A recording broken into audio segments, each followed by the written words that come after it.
ఏ పూజకే పువ్వు రుణమై పూసిందో కాలానికే తెలుసగా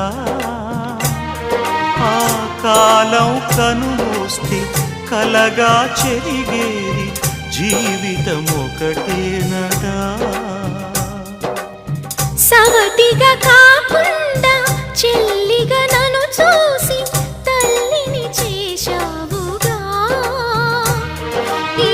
పారాణి పాదాలు సేవించినా గాని రుణమే తీరదుగా ఇది కలకాలమై ఉండగా